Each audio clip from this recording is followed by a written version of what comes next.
Hello' বন্ধু বান্ধৱীসকল, কি খবৰ? সকলো ভালে আছে? আশা কৰোঁ সকলো ভালে আছা। আজি তোমালোকৰ মাজলৈ বহুত দিনৰ পিছত আহিছো, বিশেষ কিছুমান অসুবিধাৰ বাবে। অসুবিধা মানে কি, অফলাইন ক্লাছ মোৰ অকণমান বিশেষকৈ বেছি হৈ পৰিছিল, সেইবাবেহে সময় দিব পৰা নাছিলো। কিন্তু তোমালোকক নিৰাশ নকৰো, পৰীক্ষা যিহেতু একেবাৰে ওচৰ চাপিছেহি আৰু মই জানো তোমালোকে কিবা এটা নহয় কিবা এটা আশা কৰি আছা মোৰ পৰা। সেয়েহে তোমালোকৰ বাবে মেথছৰ এটা ক্ৰেছ কোৰ্চ বুলি নকওঁ, এটা চিৰিজ লৈ আহিছো। হয়তো 7-8টা ক্লাছ মান কভাৰ হ'ব, 7-8 দিন মান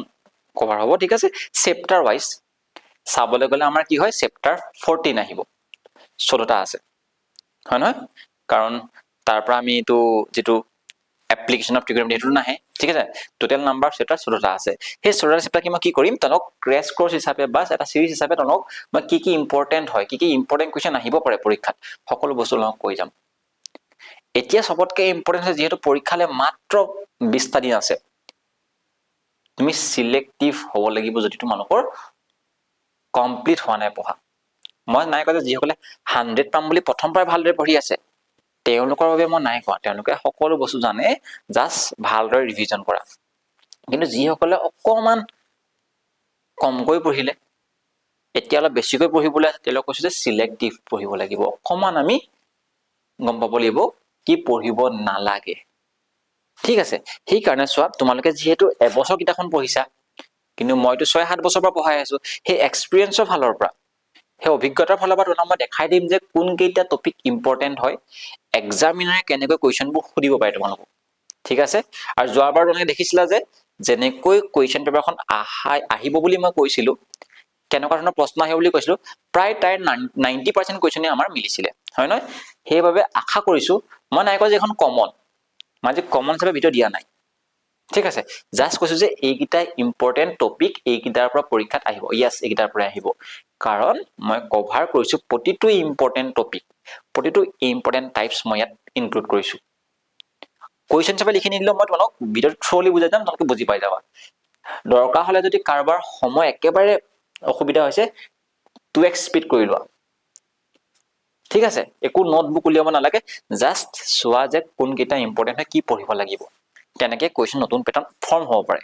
টপিকবোৰৰ পৰা, ঠিক আছে। অ'কে, তোমালোকে এটা কথা মন কৰিছা নে, যিমান টেষ্ট পেপাৰ কৰিলো, যিমান আমি কুৱেশ্যন চল্ভ কৰিলো, ৰাইটাৰ্ছৰ কিতাপ নপঢ়িলো, ৰেফাৰেঞ্চৰ পঢ়িলো, কি হয়, এটা বা দুটা কুৱেশ্যন অকণমান বেলেগকে সোধে। সেইটো ক'ৰ পৰা উলিয়াই বাৰু? সেইটো তেওঁ অভিজ্ঞতাৰ ফালৰ পৰা, যিজনে পেপাৰখন কাটিব তেওঁ অভিজ্ঞতাৰ ফালৰ পৰা উলিয়াই। তেওঁ সেই ছাবজেক্টটোৰ ওপৰত এটা হাত আছে, হয় নহয়? তেওঁ সেই টপিকটো কেনেকৈ ভাবিব পাৰে, আমি সেইটো থটটো লৈ পিনি এই ভিডিঅ'টো বনাইছো, ঠিক আছে। অ'কে, আহা তেতিয়াহ'লে আজি এই ভিডিঅ'টো আৰম্ভ কৰো। আৰু মই এই চেপ্টাৰটোক বিশেষকৈ 5টা পাৰ্ট, কিন্তু মই ইয়াৰ নাম 4টা দিছো, ঠিক আছে। এটা কিয় দিয়া নাই সেইটো মই কৈ দিম, ঠিক আছে। এটাক মই এনেকৈ হেডিং কৰিছো যে এই চেপ্টাৰটোক HCF আৰু LCM ইম্পৰ্টেণ্ট পইণ্ট হিচাপে গসাগু আৰু লসাগু, ফাণ্ডামেণ্টেল থিয়ৰম অফ এৰিথমেটিক, পাটিগণিতৰ উপবাদ্যতা আছে, ঠিক আছে, ৰেচনেল আৰু ইৰেচনেল, পৰিমেয় আৰু অপৰিমেয়, আৰু প্ৰাইম ফেক্টৰাইজেশ্যন, মৌলিক উৎপাদক পদ্ধতি, আৰু ইয়াৰ কিছুমান স্পেচিয়েল থিয়ৰম, বিশেষকৈ 2টা বা 3টা আছে। এইকেইটাৰ পৰা পৰীক্ষাত প্ৰশ্ন অহাটো চিয়ৰ, ঠিক আছে। অ'কে, এতিয়া প্ৰথম পইণ্টটো কি হৈছে, মই 5টা বুলি কিয় কৈছিলো গম পাইছানে? এহাততকৈ আগত আৰু এটা বস্তু কৈ থৈ গৈছে, সেইটোৰ পৰা এটা প্ৰশ্ন আহিব চিয়ৰ, সেই টপিকটোৰ পৰা আহিব। মই কিয় নিদিলো, এটা কাৰণে নিদিলো, যাতে বৰ্ডখনটো কভাৰ নকৰিব। 2 নম্বৰতে কথা, এই HCFটো বুজাবলৈ যাওঁতে সেই ইউক্লিডৰ থিয়ৰমটো এপ্লাই হৈছে, লেমাটো ইউজ হৈছে, প্ৰমেয়িকাটো ইউজ হৈছে, সেইটোকে আজি মই কৈছো, সেইটোৰ প্ৰশ্ন আহি থাকে, ঠিক আছে। অ'কে, ফাৰ্ষ্ট পইণ্টটো মই তাৰ পৰাই আৰম্ভ কৰিম, চিন্তা কৰা, একো এৰি থৈ নাই যোৱা। এইটো ভিডিঅ'ত তোমালোকে ৰিয়েল নাম্বাৰ, প্ৰতিটো কনচেপ্ট কেনেকৈ পঢ়িব লাগিব সকলো কথা গম পাই যাবা, ঠিক আছে। অ'কে, এতিয়া আমি ইউক্লিড ডিভিজন লেমা, যাক আমি বিভাজনৰ প্ৰমেয়িকা বুলি কওঁ ইউক্লিডৰ, হয় নহয়? সেইটো পইণ্ট আমাৰ ইম্পৰ্টেণ্ট হয়। তাত এটা ষ্টেটমেণ্ট আছিলে, সদায় মনত আছে নে? হয় নহয়? সেই ষ্টেটমেণ্ট কেনেকুৱা আছিলে মনত আছে নে? এবাৰ মই ৰিভাইজ কৰি দিছো, বেছিকে নকওঁ, মই বেছিকে কুৱেশ্যন চল্ভ নকৰো মই, ঠিক আছে। কি প্ৰশ্ন আহিব পাৰে চোৱা, সেই প্ৰশ্নটো কেনেকৈ ফৰ্ম হ'ব তাক জানিবৰ কাৰণে এইকেইটা কথা শুনিব লাগিব, ঠিক আছে। আমাক কৈ দিব যে A নামৰ এটা সংখ্যা আছিলে, B নামৰ এটা সংখ্যা আছিলে, তুমি কেইটা সংখ্যা লৈছা? 2টা সংখ্যা লৈছা। কি লৈছা? A আৰু B লৈছা, যিকোনো সংখ্যা হ'ব পাৰে, ঠিক আছে। A আৰু B নামৰ এটা আমি কি লৈছো সংখ্যা লৈছো খালি কি সংখ্যা পজিটিভ নাম্বাৰ মই কি লৈছো ধনাত্মক সংখ্যা লৈছো কেৱল মাত্ৰ ধনাত্মক সংখ্যাৰ কাৰণে এটো এপ্লিকেবল কৈছে হয় বুলি কৈছে ঠিক আছে তাবা কি বুলি ক'লে তুমি যদি a আৰু b নামৰ সংখ্যাটা যদি লোৱা আৰু যদি a কা যদি b এ হৰণ কৰা তুমি দুটা নতুন সংখ্যা পাবা এটা নাম ক'লে q বুলি এটা নাম কি বুলি ক'লে r বুলি ক'লে আৰু এই গুটেকিটা কি বুলি ক'লে সংখ্যাকিটা পজিটিভ ইন্টিজাৰ্স বুলি ক'লে ধনাত্মক অখণ্ড সংখ্যা বুলি ক'লে ঠিক আছে তাৰমানে মই উদাহৰণ লৈছো আৰু তুমি এটা উদাহৰণ লৈ ল 7 নম্বৰ এটা সংখ্যা লৈছো 7 নম্বৰ এটা সংখ্যা লৈছো 4 নম্বৰ এটা সংখ্যা লৈছো তাৰমানে ই কি বুজাইছে ই বুজাইছে a2 a4 এ বুজাইছে b2 ঠিক আছে আজি 7ক 4 এ হৰণ কৰি দিলো দুটা সংখ্যাই লৈছিলো 7 আৰু 4 হৰণ কৰিলে কি পাম 4 1 * 4 4 গুণে 4 ৰিমাইন্ডাৰ কি থাকিব কোৱাচোন 3 থাকিব তুমি কি পাইছিলা দুটা নতুন সংখ্যা পালা কি পালা কোৱাচোন এইটো এটা সংখ্যা নতুন পালা এইটো এটা সংখ্যা নতুন পালা বুজি পালা না পালা ঠিক আছে তাৰ মানে হেতুকে কৈছে ইউক্লিড ডিভিজন লেমা এইটোৰ পৰা ক'লে যে এটা কন্ডিশন ক'লে তুমি সদায় মনত ৰাখিবা এইটো আধৰুৱা হৈ থাকে তোমাৰ সেই শৰ্তটোৰ অবিহনে আৰু সেই শৰ্তটোৱে প্ৰায় আজিলৈকে 2-3 বাৰ প্ৰশ্ন আহিছে ঠিক আছে এতিয়া এই যেটো ৰিমাইন্ডাৰ ভাগিক হ'ব সদায় কৈছে যে যদি ভাগিকটো আমি উলিয়াবলৈ যাওঁ কোনোবা এটা সংখ্যা কোনোবা যদি সংখ্যা হৰণ কৰো ডিভাইড কৰো তেতিয়া সদায় সেই ৰিমাইন্ডাৰটো কি বুলি কৈছে না সেই ৰিমাইন্ডাৰটো সদায় 0 হ'ব পাৰে কি হ'ব পাৰে 0 হ'ব পাৰে বা যতকে কি হ'ব ডাঙৰ হ'ব হয়তো হি 0 হ'ব নহলে যতকে ডাঙৰ হ'ব খালি সদায় মনত ৰাখিবা এই যে তুমি যেটো সংখ্যা হৰণ কৰিছা যেটো ভাজক ডিভিজৰ তাতকৈ সদায় কি হ'ব সেই ৰিমাইন্ডাৰটো সদায় ভাগিকটো সদায় সৰু হ'ব বুজি নাপালা বুজাইছো চোৱা এত কিহে হৰণ কৰিছিলা 4 ৰে হৰণ কৰিছিলা কাক হৰণ কৰিছিলা 7ক হৰণ কৰিছিলা হয়নে এই যেটো ভাগিক পালা কি 3 পালা জানে কি এই ইয়াতকৈ কি দেখিছা না সৰু দেখিছা নে সৰু দেখিছা সদায় ইয়াতকৈ সৰু ওলাব ঠিক আছে কেতিয়াবা 0 ওলাব পাৰে মই যদি উদাহৰণ দিও এটো চোৱা মই লইলো 6 হৰণ কৰিছো মই 3 কি হ'ব 3 2 6 3 2 6 ৰিমাইন্ডাৰ 0 0 লৈ গৈছা না তাৰ ইয়াতকেটো সৰু হৈছে আৰু কি আছে কোৱাচোন 0 হ'ব পাৰে এই সিম্বলটো এই কন্ডিশনটোৰ ওপৰতে পৰীক্ষাত আহি থাকে কেতিয়াবা এনেকৈ দি দিব কন্ডিশনবোৰ চোৱা কেতিয়াবা দি দিব ইয়াত দি দিব ইকুৱেল সাইনটো বি লগত সমান হ'ব নোৱাৰে বিতকৈ কি হ'ব সৰু হ'ব এই চিনটো ইয়াত দিলে দেখিছানে কেতিয়াবা এনেকৈ দি দিব এই ইকুৱেল সাইনটো নিদিবই এনেকৈ দি দিব মানেব এনেকৈ কেইটামান খেলি মিলি লগাই পিন তোমালোক এই সিম্বল কিটা ইনইকুৱেলিটি বুলি কোৱা হয় তাক অসমিকা বুলি কোৱা হয় এই সিম্বল কিটা চেঞ্জ কৰি পিন তোমালোক পৰীক্ষাত প্ৰশ্ন আহি থাকে শুদ্ধটো কোনটো এইটো কন্ডিশন হে শূন্য হ'ব পাৰে বা শূন্যতকৈ ডাঙৰ হ'ব কিন্তু ডিভিজৰটো যেটো সংখ্যা হৰণ কৰিব বা ডিভিজৰতকৈ সদায় কি হ'ব সৰু হ'ব ঠিক আছে ওকে ক্লিয়াৰ হলে নহলকে নেক্সট ওয়ান মই অলপ স্পিড কিয় কৈছো কাৰণ তোমালোকৰ সময়টো অবাবত নষ্ট কৰিবলৈ যোৱা নাই ঠিক আছে এতিয়া হে a আৰু b হলনি x আৰু y আহিব পাৰে পকা হেলন কৰি দিব x আৰু y ৰ সংখ্যা তোমাক কনফিউজ লগাই দিব এটো কি হ'ব তেলা কি হ'ব জানানে তা কি হ'ব তা কৈ দিব যে p নামৰ এটা সংখ্যা পাম আৰু r নামৰ এটা সংখ্যা পাম নে কৈ দিব x নামৰ সংখ্যাটো y হৰণ কৰিলা p বাৰ গল p টাইমছ গল আৰু ৰিমাইন্ডাৰ r থাকিলে হনে আমিতো এটো কথা গম পাও হেটো ফৰ্মটো কেনেকৈ পাই এটো কি বুলি কোৱা হয় ডিভিডেন্ড হনে ডিভিডেন্ডটো কেনেকৈ পাও আমি division into coefficient plus remainder that means কি y লগত p যদি আমি ইনটু কৰো আৰু ৰিমাইন্ডাৰ কি হ'ব লাগিব প্লাস কৰিব লাগিব তানে কি কৈছো মই এই যে অলপত যে উদাহৰণ লৈছিলো 7ক যে উদাহৰণ লৈছিলো হনে 7ক 4 হৰণ কৰিছিলো 4 গুণে 4 ৰিমাইন্ডাৰ কি 3 হনে এটো কেনেকৈ ফৰ্ম হয় এই যেটো 7 আছে এই 7টো উলিয়াবৰ কাৰণে আমি কি কৰিম এইটো সংখ্যা আৰু এইটো সংখ্যা কি কৰিম পূৰণ কৰিম মানে 4 লগত 1টো পূৰণ কৰিম আৰু যোগ কৰিম কি কৈছন এই 3টো কি হ'ব 4 গুণে 4 4 যোগ 3 কিমান হ'ব 7 হ'ব হনে তানে কি হল আমাৰ এই কন্ডিশনটো পৰীক্ষাত আহি থাকে খালি এটো আধৰুৱা হ'ব যদি আমি এই r ৰ কথা নকওঁ আজি r টো কি হ'ব কোৱাচোন কি হ'ব y তকৈ কি হ'ব 0 তকৈ ডাঙৰ বা 0 তকৈ ডাঙৰ বা 0 তকৈ ডাঙৰ বা সমান হ'ব এক মিনিট 0 তকৈ ডাঙৰ বা সমান হ'ব আৰু কি হ'ব ইয়াত কি হ'ব কোৱাচোন y তকৈ সৰু হ'ব বুজি পালা নাপালা এটা পাৰিবা কন্ডিশন পৰীক্ষাত আহিলে পৰীক্ষাত x y দি দিব পাৰে a b c দি দিব পাৰে ঠিক আছে ওকে ফৰ্মটো কেনেকৈ বনিব ফৰ্মটো এইটো বনিব ঠিক আছে এইটো এনেকৈ কোৱেশ্চন দি দিব যে according to Euclid division lemma two positive integers দুটা ধনাত্মক পূৰ্ণ সংখ্যা a আৰু যদি মই b লওঁ there exist unique integers q and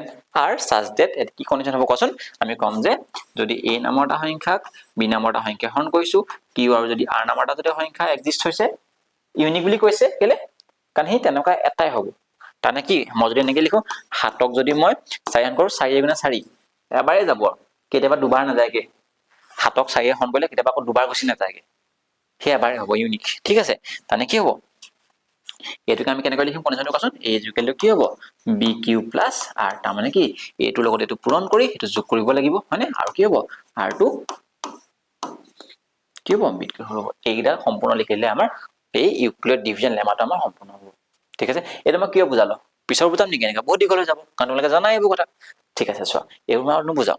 কিন্তু এই কনসেপ্টটো পৰীক্ষাত আহি থাকে কাৰোবাৰ যদি কনফিউজ লাগে সেইকাৰণে মই এবাৰ কৈ দিছো ওকে এতিয়া এই টপিকটোৰ ওপৰতে a is equal to bq plus r এই কনসেপ্টটোৰ ওপৰতে ইউক্লিড ডিভিজন লেমাটোৰ ওপৰতে আমাৰ এনেকুৱা ষ্টেটমেন্ট বেস প্ৰুফ কৰিবলৈ আহিব পাৰে পৰীক্ষাত 2 নম্বৰ কাৰণে মাত্ৰ 2 নম্বৰ কাৰণে তাতকে বেছি আশা নকৰিবা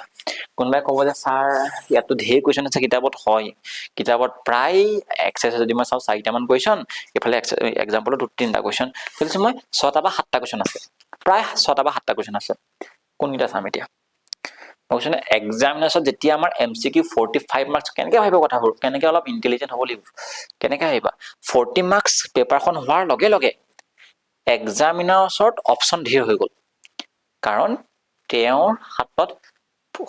পুৰা 14টা লেসন আছে মাত্ৰ 45 নম্বৰ কাটিব লাগে ভাবা তেওঁটো চিপছামি কৰিবই ন তেওঁৰ ওচৰত ভাল কোৱেশ্চন ধেৰ আছে তেওঁ দিব লাগিব সেইকাৰণে এই কোৱেশ্চনবোৰ 3 নম্বৰৰ পৰা আহি পেন 2 নম্বৰলৈ আহি গ'ল বুজিছে নেবা সেই কাৰণে এটা পৰীক্ষাত আহিব পাৰে যে যিবোৰ পৰীক্ষা যদি এনেকৈ গুছি আহে দেই 9 10 এনেকৈ এটা কোৱেশ্চন আছে কিবা এটা নাম্বাৰ কিউব কৰা হয় না স্কয়াৰ কৰা হয় না সেই বহুত এই যেটো 4 আছে দেখিছে না 4 3 2 এনেকুৱা নাম্বাৰবোৰ ডিভিজৰ যেটো আমাৰ 2 লেকে থাকিব 3 লেকে থাকিব তেনেকুৱা নাম্বাৰবোৰ আহিব নহলে বহুত বেছি লেন্ডি হৈ যায় 4 দি দিলেও বহুত বেছি হৈ যায় কাৰণ 0 1 2 3 লেকে বহাব লাগিব হয় না কিন্তু এইটা অহাৰ চান্স আছে তাতকে দীঘল নাহে মুঠতে মই লিমিট দি দিছো এই 4q plus 1 লেকে আহিব পাৰে 3m twice m plus 1 এইটা লেকে আহিব পাৰে ঠিক আছে এই তাতকে বেছি নাহে কেলে কাৰণ আমাৰ ডিভিজৰটো এটো কি ৰিপ্ৰেজেন্ট কৰে ডিভিজৰ জানা নহয় 4 টো হয় না হে b টো সদায় তোমাৰ ম্যাক্সিমাম 4 লেকে আহিব বেসিক্যালি যদি 4 যদি কৈছে কি হ'ব তুমি 0 ৰ কাৰণে কৈ চাব লাগিব 1 ৰ কাৰণে 2 ৰ কাৰণে কৈ চাব লাগিব হনে ঠিক আছে এই কাৰণে তাৰ মানে তোমালোকে এইগিটা কোৱেশ্চন মই দি দিছো প্ৰেক্টিস কৰিব পাৰা মই আগতেও কৈছো এই ভিডিওটোত শুনিবা এই ভিডিওটো কেনেকৈ চাব লাগিব তোমালোকে এই টপিকটোত আজি মই কেইটামান কোৱেশ্চন দিছো ছাৰে নকৰালে আমাৰ টাইম হি ওয়েষ্ট হ'ল মই এটো আজি এটো উদ্দেশ্যই নহয় যে মই সলভ কৰাই দিম তোমালোকে এই কোৱেশ্চনটো নাই পৰা তুমি মোক এই নাম্বাৰটোত 9864059002 এই নাম্বাৰটোটা মেছেজ কৰিবা স্যাৰ এটো কোৱেশ্চন লওক মই নাই পৰা মই অকল তোমাৰ কোৱেশ্চনটো সলভ কৰি নিদো তেনেকৈ মোক 10 জনে দিব নহয় সেই 10 জনৰ 10টা কোৱেশ্চন লৈ পিনি মই কি কৰিম এটা ভিডিও তোমালৈ প্ৰেৰণ কৰি দিম গম নাপালা একদম মই এনেকুৱা নহয় যে বহুত দিন লগাম নেকি নহয় আজি ভিডিওটো আপলোড দিম দুদিন ৰম তাৰপৰা 3 নম্বৰ দিনাখন তোমালোকে চাবা যে কমেন্টত নিদেতকে ইয়াত দি দিবা মেছেজটা মোক ডাউট থকা টপিক গিটা ডাউট থকা কোৱেশ্চন গিটা ঠিক আছে ওকে নেক্সট কোৱেশ্চন কি ইম্পৰ্টেন্ট ইয়াৰ পৰা এটো কোৱেশ্চন চাব পাৰা এটো এক্সাম্পলৰ কোৱেশ্চন এটা কি হয় এটো এটা কাম কৰো এৰত অকমান এভৰি নহয় দে এটো ইভেন পজিটিভ ইন্টিজাৰ্স এটা যুগ্ম অখণ্ড সংখ্যা সদায় 2q আহি থাকে এটা অযুগ্ম সংখ্যা এটা অযুগ্ম ইন্টিজাৰ এটা সদায় কি থাকে 2q plus 1 ফৰ্মত থাকে এটো আহি থাকে পৰীক্ষাত এনেওটো এমসিকিউ আহিব পাৰে এটো কেনেকৈ আহিব পাৰে সো এমসিকিউ তা কৈ দিব যে যিকোনো এটা অযুগ্ম সংখ্যা আৰহি হল যত q এটা অখণ্ড সংখ্যা অপচন দি দিব 2q plus 4 2q plus 0 বা 2q plus 0 নকয় বা 2q plus 6 বা 2q plus 1 ঠিক আছে তাহলে কি গম পালা তোমাক কৈ দিব যে 2q plus 1 আহি হয় নে অযুগ্ম সংখ্যাবোৰ 2q minus 1 আহি হয় নে 2q plus 4 আহি হয় নে 2q plus 1 আহি হয় যদি q টো এটা যোগাত্মক সংখ্যা হয় এইটো আৰু এটো মত খেলিমেল লাগিব পাৰে q টো যোগাত্মক হোৱাৰ লগে লগে কি হ'ব লাগিব পজিটিভ হোৱাৰ লগে কি ইয়াত 1 আবার বহাব লাগিব হয় না ইয়াত 1 বহাব লাগিব এটো 1 2 1 2 ইনটু minus 1 1 হৈ যাব হয় না মানে কি হ'ব আমাক যেতিয়া odd number বুলি কব odd integer হঠাৎ কি থাকিব 2q plus 1 বা 2q plus 1 বা 2q minus 1 ফৰ্মত থাকিব পাৰে হয় না এ চাবা যে আমাক কি বুলি কৈছে ইভেন বুলি ক'লে সদায় 2 কিয় আহি থাকিব, এইটো আহি থাকিব, হয় নহয়? 2 ইনটু ইভেন, সদায় তুমি এটা এইবোৰ মনত ৰাখিবা দেই, ইভেন ইনটু ইভেন কি হয়, ইভেন হয়, হয় নহয়? আৰু কি হ'ব, ইভেন ইনটু অড, এইটো কি হয়, অড হয়, সৰি ইভেন হয়, ঠিক আছে? এনেকৈ এই টপিক এই পইণ্টবোৰ মনত ৰাখিবা। এটা কাম কৰিম, তোমালোকে যদি এইকেইটা যদি অলপ বুজি পোৱাত অসুবিধা লাগিছে, যদি অসুবিধা লাগিছে, ঠিক আছে, মই কি কৰিম, এই টপিকটোৰ ওপৰত ভিডিঅ' এটা বনাই থোৱা আছে, তোমালোকক মই আই বুটনত দি দিম, তোমালোকে ক্লিক কৰি চাই ল'বা। ইয়াৰ ধৰণৰ প্ৰতিটো কুৱেশ্যন কৰাই থোৱা আছে, খুব ধুনীয়াকৈ ডেপ্থত কৰাই থোৱা আছে। তো টাইম বেছি নাই, 2x 2.5x চাই ল'বা। অ'কে, ইয়াত মই ইম্পৰ্টেণ্ট কুৱেশ্যনবোৰ দিম বুলি কৈছোঁ, নহ'লে বহুত দীঘল হৈ যাব ভিডিঅ'টো, মোৰ একদম ইচ্ছা নাই দীঘল কৰা। এইটো আহিব পাৰে, ঠিক আছে, অড নাম্বাৰ এটা স্কুৱেৰ কৰিলে। অ'কে, নেক্সট পইণ্টটো হৈছে এলচিএম আৰু এইচচিএফ। চোৱা, আজি মই এতিয়া সেইটো গ্ৰীণ কালাৰ কৰি টপিকটোৰ ওপৰত কৈছোঁ, এলচিএম আৰু এইচচিএফ। চোৱা, প্ৰথমতে এলচিএম আৰু এইচচিএফৰ ডেফিনেশ্যনটো ইম্পৰ্টেণ্ট, কাৰণ প্ৰত্যেকে এলচিএম আৰু এইচচিএফৰ ডেফিনেশ্যন নজনাকৈ যদি তুমি মেথডটো উলিয়াবলৈ যোৱা, তুমি যদি কি বুজাইছে সেই এইচচিএফ আৰু এলচিএমে যদি গমেই নোপোৱা, তেতিয়া কিন্তু এই টপিকটো যিমানেই কুৱেশ্যন প্ৰেক্টিছ নকৰা তোমাৰ কামত নাহিব। কাৰণ চবতকৈ বেছি কুৱেশ্যন এৰাইজ হ'ব পৰা টপিক এইটোৱে আছে, এইটো চেপ্টাৰৰ পৰা। এলচিএম আৰু এইচচিএফৰ পৰা ইমানেই বিভিন্ন ধৰণৰ কুৱেশ্যন ফৰ্ম হ'ব পাৰে, তুমি ভাবিব নোৱাৰিবা, ঠিক আছে? সেইকাৰণে কৈছোঁ যে এই এলচিএম আৰু এইচচিএফৰ এই টপিকটোৰ ওপৰত এটা ধুনীয়াকৈ ভিডিঅ' বনাই থৈছোঁ। মই নাই কোৱা যে তোমালোকে জানা যদি চাবলৈ দৰকাৰ নাই, যোনে জানা চাবলৈ দৰকাৰ নাই, যিসকলে নাজানা তোমালোকে এই ভিডিঅ'টো চাই ল'বা। তাত ধুনীয়াকৈ কৈ থোৱা আছে কি হয় এলচিএম, কি হয় এইচচিএফ। আধা ঘণ্টা তোমালোকে মই কৈছোঁ নহয়, এলচিএম এইচচিএফ প্ৰতিটো কথা গম পাই যাবা আধা ঘণ্টা ভিডিঅ'টোত, ঠিক আছে? অ'কে, এতিয়া চোৱা, এতিয়া আমাক এনেকৈ কুৱেশ্যন এটা দিব পাৰে, দুটা সংখ্যা দিয়া থাকিব, সংখ্যাকেইটাৰ গসাগু মানে এইচচিএফ আমাক দিব। তুমিতো এইকেইটা সংখ্যা তুমি যদি গসাগু উলিয়া কিবা এটা ওলাব, কিবা এটা ওলাব, 19 ওলাই কিবা এটা ওলাব, ঠিক আছে? সেই যিয়ে নোলাওক, সেই যিটো সংখ্যা ওলাব, কিবা ধৰি লৈছোঁ x নাম্বাৰ এটা সংখ্যা ল'লে এই নাম্বাৰকেইটা, বা ধৰিছোঁ 19 ল'লে যেনিবা, ঠিক আছে, বা 17 ল'লে যেনিবা, কিবা এটা ল'লে, সেই যিটো সংখ্যা ওলাব সেই সংখ্যাটো কৈ দিব যে কিবা এটা আৰ্হিত লিখিব পাৰোঁ বুলি কৈ দিব। তাৰমানে ইয়াৰ পৰা কি বুজি পালা? ইয়াৰ পৰা বুজি পালো যে এই সংখ্যাটো এটা কৈ দিছোঁ মই, এই সংখ্যা এইটা সংখ্যা কি হ'ব, একজেক্টটো 13 ওলাব, হয়নে? এই সংখ্যাকেইটা গসাগু 13, ইয়াকো 13 হৰণ যায়, ইয়াকো 13 হৰণ যায়, তাৰমানে এই সংখ্যাকেইটাৰ গসাগু হৈ যাব 13। তাৰমানে এই 13 তোমালোকে এনেকৈ লিখিব পাৰোঁ বুলি কৈ দিবা, এনেকৈ কিবা এটা আৰ্হিত, তাৰপৰা সেই এমটোৰ কোৱা ভেলু কোৱা, কি হ'ব তেতিয়াহ'লে? এনেকুৱা নহ'ব জানো, 13 ইজুকেলটো কি হ'ব, কি হৈ যাব, এইটো 65 m মাইনাছ 117 হৈ যাব। ইয়াৰ পৰা চল্ভ কৰি তুমি কি কৰিব লাগিব, এমৰ ভেলু উলিয়াব লাগিব, এইটো মাইনাছটো এইফালে আহিলে প্লাছ হৈ যাব, এইটো ইনটু হৈছে এইফালে আহিলে ডিভাইড হৈ যাব, হয় নহয়? কিবা কিবি ওলাই যাব, হয় নাই? সেই এনেকুৱা ধৰণৰ কুৱেশ্যনৰ পৰীক্ষাত আহে, দুটা সংখ্যাৰ গসাগুটো কিবা এটা বেলেগ আৰ্হিত ভেৰিয়েবল এটা দি থৈ দিব, m x y z, ঠিক আছে? সেইটো পৰীক্ষাত চাবা, এনেকুৱা কুৱেশ্যন এটা এৰাইজ হয় আজিকালি। চবতকৈ ইম্পৰ্টেণ্ট এই কুৱেশ্যনটো এইবাৰ আহিব পাৰে, ঠিক আছে? আমাক কৈ দিব যে দুটা সংখ্যাৰ লসাগু দি থোৱা আছে 2400, কোনটো গসাগু হ'ব নোৱাৰে সুধিছে, কোনটো এইচচিএফ হ'ব নোৱাৰে, কেনট বি এইচচিএফ। সদায় মনত ৰাখিবা এটা কথা, এলচিএম যিয়ে হওক, এলচিএম যিয়ে হওক, সেই এলচিএমটোক এইচচিএফে হৰণ যাবই। কি ক'লো মই, যদি দুটা সংখ্যা ধৰিছো মই a আৰু b যেনিবা সংখ্যা দুটাৰ তুমি লসাগু উলিয়ালা, সেই লসাগুটোক সেই এইচচিএফে হৰণ যাবই, সদায় হৰণ যাব, সম্পূৰ্ণৰূপে হৰণ যাব। মানে মই কি কৈছো, এই নাম্বাৰ কেইটাৰ যদি মই ধৰিছো মই কি দি আছে, এলচিএম 2400 দি থোৱা আছে, ঠিক আছে? এই ইয়াৰ যিটো এইচচিএফ হ'ব, সেই এইচচিএফটো এনেকুৱা এটা সংখ্যা হ'ব যিটোৱে 2400 মানে 2400 কি যাব, হৰণ যাব। কোনটো 300 যায় নেকি, যদি তোমাৰ 300 যায়,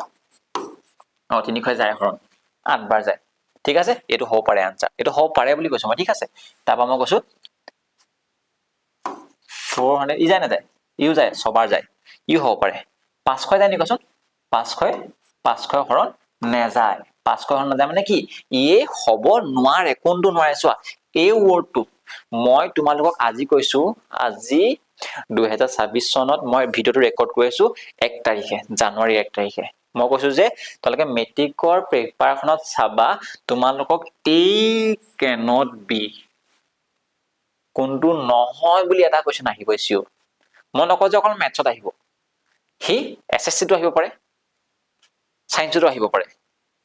বহুতে ভালদৰে কুৱেশ্যনটো নপঢ়াৰ কাৰণে এইটো কেন বি পঢ়ি পাব, কেন বি। ঠিক আছে, মই আজিয়ে তোমালোকক কৈ দিছো যে বাৰে বাৰে বাৰে বাৰে সেই 1 নম্বৰটো নোযোৱাবা। মই দৰকাৰ হলে এই ৰিলটোত, এইটো দৰকাৰ হলে পৰীক্ষাৰ পিছত ৰিল বনিব, মই তোমাক কৈছো এই পইণ্টটো মনত ৰাখিবা, যাতে 1 নম্বৰ এটা তোমালোকে এনে যাব নালাগে, পিছত বহুত বেছি বেয়া লাগে, বহুত বেছি বেয়া লাগে যে তুমি জানা কুৱেশ্যনটো চিলি মিষ্টেক হৈ গ'ল। ঠিক আছে, তাৰমানে কোনটো হ'ব নোৱাৰে সুধিছে, তুমি এইটো দেখিলে যে এইটো হ'ব পাৰে, তাক এইটো দিয়ে দিবা, বাকীবোৰ নাচাবাই নহয় মনলে, এতিয়া নাহিবই এইকেইটা মনলে, তেনেকুৱা হয়। ঠিক আছে, সেইকাৰণে সাৱধান কৰিছো যে ইয়াৰ কোনটো হ'ব নোৱাৰে হৈছে HCF, মানে কি যিটো সংখ্যা হৰণ নাযায়, ই হৰণ যায়, ই হৰণ যায়, ইও হৰণ যায়। হৰণ কোনে যায়, ইয়াক, ই হৰণ নাযায়, তাৰমানে কি হ'ব, ই হ'ব আনচাৰটো এইটো কুৱেশ্যনৰ কাৰণে। ঠিক আছে, বুজি পালা, বঢ়িয়া। নেক্সট কুৱেশ্যনটোলৈ যাওঁ। এইকেইটাতো আহিয়ে থাকে পৰীক্ষাত, আজিকালি খুব ইম্পৰ্টেণ্ট কুৱেশ্যন হয়। আমাক কৈ দিব এই নম্বৰ এটা সংখ্যা দি দিছে x³ × y², বি নম্বৰ এটা সংখ্যা দি দিব x × y³ আৰু কৈ দিব যে x y কেইটা কি হয়, কৈ দিব যে x and y are prime numbers, মানে আৰু ভাঙিব নোৱাৰো তেহেঁতক, কৈ দিব এইটো খালি দেই, কৈ দিব প্ৰাইম নাম্বাৰ, মৌলিক সংখ্যা। তেতিয়া কি হ'ব, HCFটো কি হ'ব, যিকেইটা প্ৰাইম ফেক্টৰছ থাকিব সেই প্ৰাইম ফেক্টৰছ কেইটাৰ মিনিমাম পাৱাৰটো লৈ পিনি ইনটু কৰি দিবা। মই কি ক'লো শুনিছানে, আকৌ এবাৰ কৈছো দেই, কি আছে x³ y² আছে, বিটো কি আছে x আৰু y³ আছে। তেতিয়া কি হ'ব কোৱাচোন, এলচিএমটো কি হ'ব তেতিয়াহ'লে, সৰি HCF সুধিছে ন, HCFটো কি হ'ব, গসাগুটো কি হ'ব তেতিয়াহ'লে a আৰু b। গসাগু বুলি যেতিয়া ক'ব, তুমি এই নাম্বাৰ কেইটাৰ এইকেইটা ফেক্টৰ, মানে x কেইটা কিনো, x টো কি আজি প্ৰাইম ফেক্টৰছ, মৌলিক উৎপাদক, y টো কিনো প্ৰাইম ফেক্টৰছ, সেই প্ৰাইম ফেক্টৰছ কেইটাৰ লিষ্ট পাৱাৰটো, তাৰমানে কি x ওপৰত 3 আছে, ইয়াত x ওপৰত 1 আছে, হা তাৰমানে কি ল'বা কোৱাচোন, x ওপৰত 1টো ল'ব লাগিব, y ওপৰত 3 আছে, y ওপৰত 2 আছে, কোনটো ল'ব কোৱাচোন, y ওপৰত 2টো ল'ব লাগিব। ঠিক আছে, তাৰমানে কি হৈছে আমি লিষ্ট পাৱাৰটো ল'ব লাগিব। Okay, in case of LCM কি মেক্সিমাম পাৱাৰটো ল'ব লাগিব, ডাঙৰটো ল'ব লাগিব। ঠিক আছে, গম পাইছা নাই, মই কৈছো নহয় HCF আৰু LCMৰ এটা ভিডিঅ' মই দি দিম, লিংক আই বটনত। Okay, next question. এই কুৱেশ্যনটো ইম্পৰ্টেণ্ট হয়, আজিকালি নতুন পেটাৰ্ণ টাইপ কুৱেশ্যন দিছে। কুৱেশ্যনটো বহুতে বুজি নাপায়, যদি মানে এবাৰ যদি তোমালোকে যদি নকৰা ঘৰত মানে বুজি নাপাবা। মই নাই কোৱা যে ছাৰে আমি জনা কুৱেশ্যনবোৰে কৈ আছে, নহয়, মই যিসকলে ভালদৰে মাজভাগত নপঢ়িলে, যাৰ কোৰ্চটো সম্পূৰ্ণ হোৱা নাই, তেওঁলোকৰ বাবে ভিডিঅ' দি আছো, মই বাৰে বাৰে কৈ আছো। ঠিক আছে, অ'কে, ইয়াত চোৱা কি হ'ব, আমাক কৈছে যে list number which when divided by, তেতিয়া আমি কোনোবা এটা সংখ্যা ডিভাইডেড বাই বুলি কৈছে, হৰণ কৰিম, মানে ডিভাইডেড বাই কিহেৰে হৰণ কৰিম সুধিছে, এনে কোনটো নাম্বাৰে হৰণ কৰিম সুধিছে, হুইচ ৱেন ডিভাইডেড বাই, তেতিয়া কোনোবা এটা সংখ্যা x নম্বৰ এটা সংখ্যা কিহেৰে হৰণ কৰিম বুলি কৈছে, 18 হৰণ কৰিম, সেই x নম্বৰ সংখ্যাটো কিহেৰে হৰণ কৰিম, 24 হৰণ কৰিম, সেই x নম্বৰ সংখ্যাটো 30 হৰণ কৰিম, আৰু কি কৰিম, সেই x নম্বৰ সংখ্যাটো 42 হৰণ কৰিম। ঠিক আছে, সেই x নম্বৰ সংখ্যাটো যদি মই গোটেইকেইটা সংখ্যা যদি মই হৰণ কৰো, সুধিছে যে এই যিটো x নামৰ সংখ্যাটো কি সংখ্যা হ'ব চবতকে সৰু, আকৌ এবাৰ কৈছে চবতকে কি বুলি কৈছে, লিষ্ট বুলি কৈছে, চবতকে সৰু হ'ব লাগিব। এই সংখ্যাটোক এনেকুৱা এটা সংখ্যা হ'ব লাগিব যিটো 18, 24, 30 আৰু 42 এই গোটেইকেইটা সংখ্যাই হৰণ কৰাত কি থাকিব, ৰিমাইণ্ডাৰ 1 থাকিব লাগিব, ভাগ 1 থাকিব লাগিব। আৰু সুধিছে যে সেই x টো চবতকে সৰু সংখ্যাটো কি, তেতিয়াহ'লে এনেকুৱা কি সংখ্যা সৰু সংখ্যা আছে যাক 18 হৰণ কৰিব লাগিব, 24, 30, 42 কৰিলেও ৰিমাইণ্ডাৰ 1 থাকিব। নাম্বাৰটো কি হ'ব, তুমি এতিয়া কি ক'বা জানে, লিষ্ট নাম্বাৰ বুলি কৈছে চবতকে সৰু হ'ব লাগিব, তাৰমানে কি ইউ ধৰি লৈছো আমি নাজানো, ঠিক আছে, নাম্বাৰ নাজানো, কিন্তু সৰু হ'ব লাগিব নে কি, ইউ হৰণ যাব লাগিব, ভাবিলো এনেকে ভাবিলো ই হৰণ যাব লাগিব, ই হৰণ গ'লে কি হ'ব নো, ইউ যদি হৰণ যায় নাম্বাৰটো কি হ'লহেঁতেন, ইউ যদি হৰণ যায় নাম্বাৰটো কি হ'ব নো, তাৰমানে কি সি 18 ফেক্টৰ হ'ব লাগিব, 24 ফেক্টৰ হ'ব লাগিব, চবৰে ফেক্টৰ হ'ব লাগিব, তাৰমানে কি 18 মাল্টিপুলছ হ'ব লাগিব, 24 মাল্টিপুলছ হ'ব লাগিব, 30 মাল্টিপুলছ হ'ব লাগিব, 42 মাল্টিপুলছ হ'ব লাগিব, মানে গুণিতক হ'ব লাগিব, চবৰে গুণিতক, মানে কি লিষ্ট মাল্টিপুলছ হ'ব লাগিব, মানে এলচিএম, মানে কি হয় জানে, এই নাম্বাৰ কেইটা 18, 24, 30 আৰু 42 কি উলিয়াবা, এলচিএম উলিয়াবা, যিটো নাম্বাৰ পাবা এম নাম্বাৰ এটা নাম্বাৰ পাই গ'লা, এই নাম্বাৰ কেইটাৰ তুমি এলচিএম উলিয়ালা, কাৰ 18, 24, 30, 42 এলচিএম উলিয়াই তুমি যিটো পালা, সেইটো কি সংখ্যা, গোটেইকেইটা হৰণ যোৱা সংখ্যাহে, কিন্তু গোটেইটা হৰণ যাব নালাগে, কি থাকিব লাগিব, ভাগে কি থাকিব লাগে, 1 থাকিব লাগে, তাৰমানে কি যিটো নাম্বাৰ পাবা তাৰ লগত 1 এটা যোগ কৰি দিবা, তুমি যিটো নাম্বাৰ এলচিএম পাবা তাৰ লগত 1 এটা যোগ কৰি দিলে হৈ গ'ল। Okay, clear. এনে কোৱেশ্চনটো নিউ টাইপৰ কোৱেশ্চন এই টপিকটো ইম্পৰ্টেণ্ট হয় কো প্ৰাইম পৰীক্ষাত আহিব এটা কোৱেশ্চন কো প্ৰাইম সহমৌলিক কাক কয় দুটা সংখ্যাৰ যদি মই গসাগু HCF যদি মই 1 হয় তাৰমানে কি এইকেইটা সংখ্যাক অকল একেৰে হৰণ যায় সবতকে ডাঙৰ তাৰ বাদে বেলেগ ফেক্টৰ নাই কমন ফেক্টৰ বুজি নাই পোৱা উদাহৰণ লৈছো চোৱা 6 আৰু ধৰিছো মই কি লম 11 ওকে HCF চোৱা মোক কোৱাচোন এই নাম্বাৰ গিটাক হৰণ যোৱা কিবা এটা নাম্বাৰ কোৱা একে যাবই একে ইয়াকো হৰণ যায় একে ইয়াকো হৰণ যায় দুইৰে ইয়াক যায় ইয়াক নাযায় তিনিয়ে ইয়াক যায় ইয়াক নাযায় 6ৰে ইয়াক যায় ইয়াক নাযায় 11 ইয়াক যায় ইয়াক নাযায় তানে কি আছে এই দুইটা সংখ্যাকে হৰণ যোৱা আটাইতকৈ ডাঙৰ সংখ্যাটো গৰিষ্ঠ সংখ্যাটো হাইয়েস্ট নাম্বাৰটো হাইয়েস্ট ফেক্টৰটো কি হয় 1 হয় এই 1 টো কি যায় ইয়াকো হৰণ যায়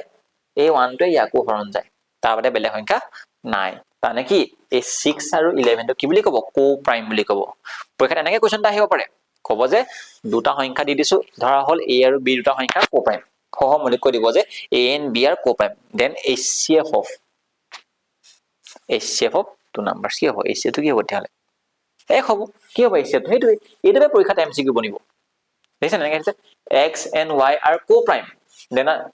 HCF of কি HCF টো কি হ'ব তেতিয়াহলে X আৰু Y 1 হৈ যাব কোৱেশ্চনটা বনি গল তাৰ পৰা ঠিক আছে গম পালা এতবা যদি পৰীক্ষা যদি HCF নহলি যদি তোমাক যদি LCM সুধি দিয়া হলে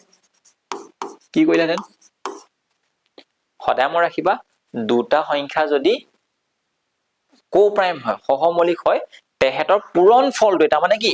এত সংখ্যা কিটা কি আছে সংখ্যা কিটা পূৰণ ফল মানে x আৰু y পূৰণ কৰিলে কি পাই যাম আমি হেতু কি পাই যাম LCM মই যে উদাহৰণ ললো 6 আৰু 11 ৰ HCF কি হ'ব HCF টো সহমৌলিক হোৱাৰ কাৰণে কো প্ৰাইম মানে 1 হৈ গল যদি এহেতক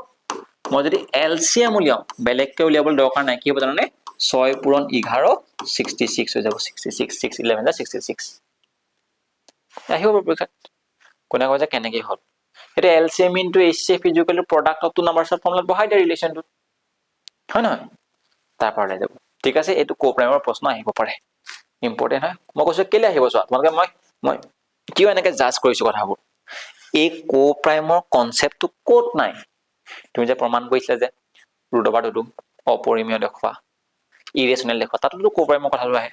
কো প্ৰাইমৰ ডেফিনেশন নজনাকৈ ৰিলেচনটো সম্পূৰ্ণ নহয় এখানে তো পৰা আহিব পাৰে বুলি কৈছো মই ঠিক আছে এক্সেসত কোৱেশ্চন নাই যেটো আমাৰ অনুশীলন তাত কোৱেশ্চন নাই কিন্তু এনিটো আমি বনাব পাৰো না কোৱেশ্চন এনেকৈ পৰীক্ষাত এক্সামিনাৰ ভাবিব বুজি পালা এইটো সবতকে কি বুলি কম মই এটা ইম্পৰ্টেন্ট টাইপস আজিৰ দিনত যিকোনো কম্পিটিটিভ এক্সামত এই সেট এলাইনচাৰ্জ এক্সামবোৰটো এই পেটাৰ্ণ পাই হলে খুব লৈছে কি হোৱা চান্স আছে তোমালোকে যদি কৈ দিয়া চাই এইটো কি ধৰণৰ কোৱেশ্চন কিতাপত নাই ৰেশিও আমি আগৰ পৰা পঢ়ি আছো আমি জানো ৰেশিও থাকিলে কি দিব লাগে এটা কনস্ট্যান্ট হ'ব লাগে ধ্ৰুৱক ধৰিব লাগে আহিলে আমি কিয় টেক অপোজ কৰিম যেটো বেলেগ টাইপৰ কোৱেশ্চন হৈ গল বুলি নহয় ঠিক আছে তাৰ মানে আমাক এনেকৈ ৰেশিও দিয়া থাকিব মন ৰাখিবা ৰেশিওৰ টাইপ এটা কোৱেশ্চন LCM HCF আমি কি পঢ়ি আছো LCM HCF ৰেশিও কোৱেশ্চনটা আহিব পাৰে ঠিক আছে এই কোৱেশ্চন কৰিবা ধুনিয়া একদম নাম্বাৰ কি এটা ধৰিবা 15 কে ধৰি ললা যেনিবা এটা কি ধৰিলা 11 কে ধৰি ললা ঠিক আছে টু নাম্বাৰস ধৰি লম 15 কে আৰু 11 কে এটাৰ HCF কিমান 13 মই যদি কওঁ এই নাম্বাৰ গিটা 15 কে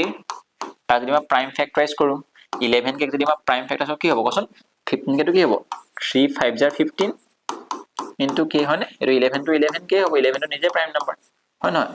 এটো কি হ'ব এই k টো হৈ যাব কি তাহলে সেই k টো হৈ যাব আমাৰ কি HCF হয় কোৱাচোন তুমি কি পালা এই k তে পালা কি কমন ফেক্টৰটো হৈ গল HCF আৰু সেই k টো কি দিলে আমাক কোৱেশ্চন মানে কি বুলি কৈছে সেই k ভ্যালুটো কি হয় আজি 13 হয় আমাক উলিয়াবলৈ কৈছে কি দা নাম্বাৰ সৰবি নাম্বাৰ এটা কি হ'ব ইয়াত বহাই দিলে হৈ গল 15 into 13 হৈ যাব 195 হয় না 11 into 13 কৰিলে 143 নাম্বাৰ এটা কি যাব তেহলে 15 কে উলিয়াবলৈ কৈছে 15 into 13 হৈ যাব 195 হয়নে আৰু কি যাব 11 কে হৈ যাব কিমান 11 into 13 হৈ যাব 143 এনা কোৱেশ্চন আহিব পাৰে পৰীক্ষাত ৰেশিওৰ ইম্পৰ্টেন্ট হয় ঠিক আছে নেক্সট টপিকটো হৈছে তোমাৰ LCM HCF ৰ ৰিলেচনটো বহুত ইম্পৰ্টেন্ট টপিক হয় প্ৰায় ওলাই থাকে দেখিছে এই কুৱেশ্যনবোৰ হয়নে কোন আছিল মনত আছেনে যদি মই দুটা সংখ্যা a আৰু b লৈ লৈছো হয় নহয় নাম্বাৰকেইটা যদি মই ধৰিছো মই গসাগু নাম্বাৰকেইটা গসাগু আৰু নাম্বাৰকেইটাৰ লসাগু যদি মই পূৰণ কৰো সদায় কি হ'ব সংখ্যাকেইটাৰ পূৰণফলৰ লগত কি হ'ব সমান হ'ব HCF into LCM is equal to product of two numbers হেত বহাই দিলে ওলাই যাব এই কে থকাটো আহে পৰীক্ষাত কনফিউজ কৰে তাহলে ঠিক আছে অকন ডাঙৰ নাম্বাৰ দি দিব পাৰে ঠিক আছে নেক্সট ক্লু যে এটা ওয়ার্ড প্রবলেম এটা ওয়ার্ড প্রবলেম কি হয় জানে বহুতে কৈ দিয়ে যে মিনিমাম থাকিলে লখাও কৈ দিবা ম্যাক্সিমাম থাকিলে গসা কৈ দিবা কিন্তু বহুতে এই কনসেপচুয়ালি এটো বস্তুটো ৰং হয় কেতিয়াবা শুদ্ধ আনসাৰ লাগিব পাৰে এই কোৱেশ্চনটো চোৱা এই কোৱেশ্চনটো লিষ্ট ইয়াত যদিও ইয়াত লিষ্ট এৰিয়া আছে তা মনত চাৰে লিষ্ট হলেতো হেৰি হয় ন মিনিমাম হয় লঘিষ্ঠ হয় লখাগু উলিয়াই দিবা ভুল হৈ যাব এই কোৱেশ্চনটোত গসাগু উলিয়াব লাগে সেই কাৰণে কৈছো যে এই কোৱেশ্চন গিটাৰ কনসেপচুয়ালি পঢ়ে বুজি লোৱা এলসিএম আৰু এইচচিএম ভিতৰটো ভালদৰে চাই লোৱা ওকে তাৰ মানে আমি এলসিএম কেতিয়া উলিয়াই এইচচিএম কেতিয়ালে সেই কোৱেশ্চনবোৰ গম পাব লাগিব মই ইয়াত কেইটামান জাস্ট এক্সাম্পল দিছো এই বেল ৰিং কোৱেশ্চনটো আহিব পাৰে আমাৰ যেটো কিতাপত আছে আসাম সংগীত কোৱেশ্চনটো আহিব পাৰে ঠিক আছে তাৰ পৰা তোমাৰ এটো আহিব পাৰে এক্সাম্পলৰ কোৱেশ্চন হয় ইম্পৰ্টেন্ট কোৱেশ্চন যোৱাবাৰ এক্সাম্পলৰ বহুত কোৱেশ্চন আহিছে তাৰ পৰা আৰ্মি কন্টিনজেন্টৰ কোৱেশ্চনটো আহিব পাৰে হয় না তোমাৰ পেৰেড কৰে যেহেতু মাৰ্চ ফাৰ্স্ট কৰে সৰি বেটা কৰে মানে সেই কোৱেশ্চনটো আহিব পাৰে তাৰ পৰা হেগিটা কোৱেশ্চন ৰিপিটেডলি হেগিটা কোৱেশ্চন চান্স বেছি আছে ঠিক আছে টান নহয় একদম ইজি হয় খালি এলসিএম এটোৰ পৰা পৰীক্ষাত প্ৰশ্ন আহিব ওকে নেক্সট কোৱেশ্চন থিওৰাম হৈ গল এটো নেক্সট কি বুলি কলে every composite number can be expressed as a product of prime numbers যিকোনো এটা যৌগিক সংখ্যাক আমি মৌলিক সংখ্যাৰ পূৰণ ফল হিচাপে লিখিব পাৰো বুলি কৈছে লগতে লগাই দিছে যে this representation is unique except for the order of the factors মানে কি বুলি কলে চোৱা যিকোনো যদি মই কম্পোজিট নাম্বাৰ লওঁ যৌগিক সংখ্যা লওঁ কম্পোজিট নাম্বাৰ মানে কি যেটো সংখ্যাক ফ্যাক্টৰস দুটাতকৈ বেছি মানে কি ইয়াক কিহে কি হৰণ যায় একেৰে হৰণ যায় দুইৰে হৰণ যায় তিনিৰে হৰণ যায় ছয়ৰে হৰণ যায় মানে কি এটো কম্পোজিট নাম্বাৰ হয় মানবলা 5 টো কি হয় প্ৰাইম নাম্বাৰ কেলে ইয়াক একেৰে হৰণ যায় কি হয় যায় 5 ৰে হৰণ যায় মানে আমাক কৈছে যে যিকোনো কম্পোজিট নাম্বাৰ কি লিখা পাৰো কোৱাচোন প্ৰডাক্ট অফ প্ৰাইম নাম্বাৰস এটো কি প্ৰাইম নাম্বাৰ হয় না কোৱাচোন 2 3 গুণ 6 এটো কি হয় 6 টো আমি কেনে 2 * 3 লিখিলো 2 আৰু 3 টো কি হয় প্ৰাইম নাম্বাৰ মই লিখা না গৈ 10 টো কি হয় এটা কম্পোজিট নাম্বাৰ যৌগিক সংখ্যা কি লিখিম তাক মই 2 * 5 গমলা বলা ঠিক আছে বুজি পালা এইটো পটটা কোৱেশ্চন যিকোনো না আহিব পাৰে এটো কি বুলি কোৱা হয় এটো কি বুলি কয় এটো এক্সামত দিব পাৰে fundamental of arithmetic states that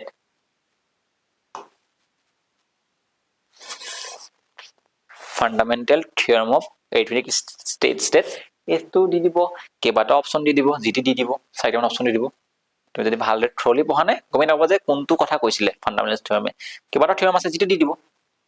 মনে ৰাখিবা যে কৈছিলে যে এটা যৌগিক সংখ্যা মৌলিক সংখ্যা পূৰণফল হিচাপে লিখিব পাৰি এটা কম্পোজিট নাম্বাৰ এটা প্ৰডাক্ট অফ প্ৰাইম ফ্যাক্টৰ হিচাপে লিখিব পাৰি